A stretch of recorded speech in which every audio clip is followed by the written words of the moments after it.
பொருளே சிவசிவா பணிந்திடுவோம் சிவசிவா அண்ணாமலை தலம் இருந்து அருள் வழங்கும் சிவசிவா கரம் குவித்தோம் சிவசிவா காக்க வேண்டும் சிவசிவா இருள் விளக்கும் திருவிளக்கே ஏற்றம் தரும் சிவசிவா அண்ணாமலைக்கு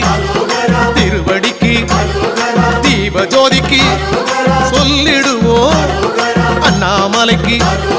திருவடிக்கு தீப ஜோதிக்கு சொல்லிடுவோம்